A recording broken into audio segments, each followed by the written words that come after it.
and talent are dancing together in completely new and different ways.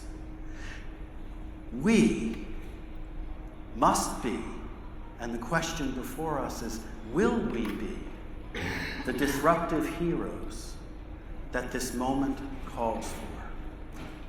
Oxford University has said in the next quarter century, about half the work that is currently, about half the jobs that are currently being done and exist will go away. And this is not just blue collar, manufacturing, truck driver, bringing oil out of the ground work. It is knowledge and service work. All of our work, the work that we do, will also be radically changed. Rob Nail, who is CEO of Singularity University, has said that in the very near future, 60 to 70% of CEO-level decision-making will easily be able to be done by AI algorithms. Senior executive decision-making, most of it being able to be replicated through AI algorithms. Now, Singularity University is way out there in the future. Let me be more realistic and conservative. The most conservative numbers that I could find is that 30 to 40% of our decision-making, the people in this room, will soon be replicated by AI. The next wave of productivity will not come from working everybody harder, faster, smarter. It will become coming from the analytics behind our work, behind our training and development, behind our performance management. Analytics is going to be driving the future of work. And a huge chunk of it is how we deliver that personalized, tailored learning. We need to know each individual's needs far better than we know right now. So when I talk to groups like this, I need to implore you and tell you that the future of HR is IT. Now, yes, people will always be our most important asset. People are what truly matters. But how we leverage that asset, how we make the best use of their time and attention and talents, how we do our best work and enable everyone around us to do their best work will come from the analytics, not just more hard work. So the future of HR is wrapped around and together with IT. We need to do a much better job of being focused on the analytics and how all of that drives that. Now, for some of us in this room, that may be difficult. So what I want all of us to remember, if you remember any one slide I show you today, it's this one. The future of work will be outside of your comfort zone. We cannot deliver the future of work to our organizations unless we step outside of our comfort zones. So that's the biggest challenge that we're facing. So the first choice I want to share with you that every single person in this room must make is about simplicity. The ability to leverage simplicity as a new competitive advantage. You've heard the term VUCA, volatile, uncertain, chaotic, accelerated. Well, every single person is experiencing VUCA and they're going crazy and they don't know what to focus on. We need to make it easier for every single individual to succeed. And that will come through simplicity. But this is not dumbing things down. This is not an overextended focus on technology. We will use tech to get there. But the reality is technology will not be the driver of simplicity. It is our attitude and our values as to how we leverage that simplicity.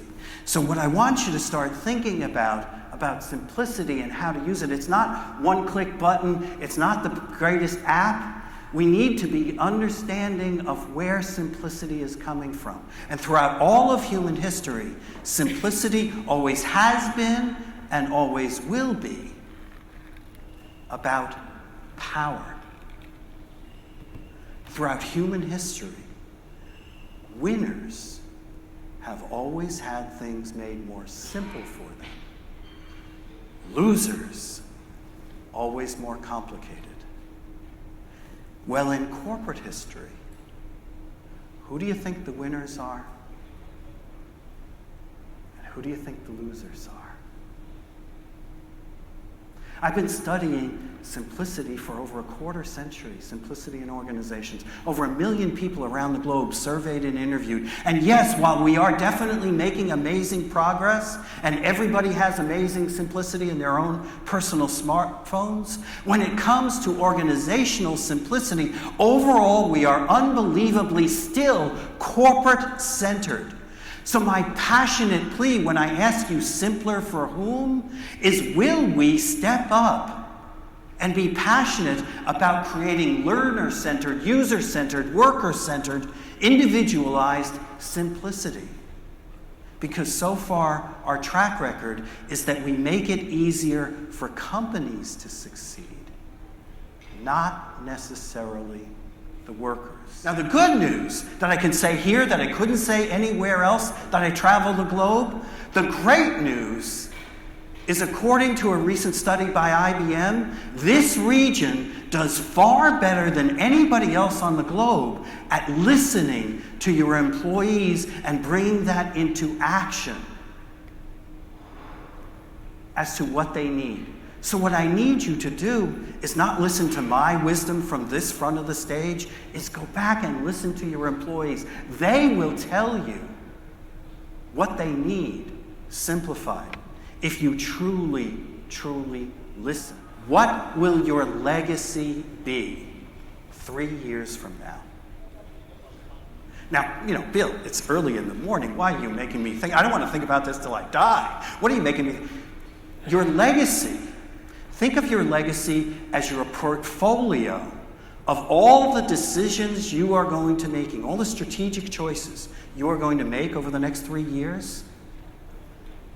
You put them all together, and they are your legacy of your work. And why is this so important? In the next 3 years, everybody back at work, everything they know or understand or are thinking about right now will be completely changed and disrupted. Everything they feel about how things should be will be completely disrupted. And everything they are doing 3 years from now will be totally disrupted. So you are the leader they are depending on, and your legacy is going to lead them from that VUCA environment into simplicity and clarity and focus. So your legacy is really the cumulative effect of your decision-making over the next 3 years. So when I sit down with leaders by one-on-one coaching, I ask them to do 3 words. What I'd like you to do for this exercise right now is just put down 1 word. If I talk to every single person whose lives you touched, if you could just come up with 1 word that you would want them to say about the effect of your work, what would that be? For me, it's consciousness. What about consciousness? Well, with all the technology and everything, and the human on the other side, it can be quite difficult and confusing, and people can lose themselves. So it's the ability to channel things correctly and be conscious about impact. So very conscious of our impact on every person. So all of those were great, thank you. If I had more time in our opening keynote, I'd do more people, but let me take those as representative and why that 1 word is so important.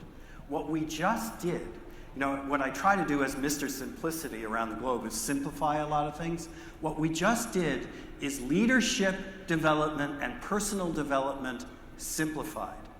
If you think about your one word and all the technologies that you're going to be leveraging over the next 3 years, if you, every time you make a decision, whether it's conscientiousness or efficiency or anything else, whatever your one word is, that is your personal strategic plan for change over the next 3 years. The hardest work that all of us are going to be doing in the future of work is not technological. That's going to be hard, but it's not the hardest work. The hardest work will be, will I change who I am and how I look at things differently, faster than the rate of disruption coming at me and my people? And why that assessment tool is so important, why simplicity is so important, why your legacy is so important, why all the choices you make are so important. The future of work will be driven by tech. The future of HR is tech. However, our personal choices that we make over the next few years will determine how amazing the future of work is for everyone in our organizations. I've met many of you before I came up to the stage. I know we have the leaders of the future in this room. All that remains to be decided is, will each of us make the choices we need to make everybody's lives that we touch future strong. Thank you for your time.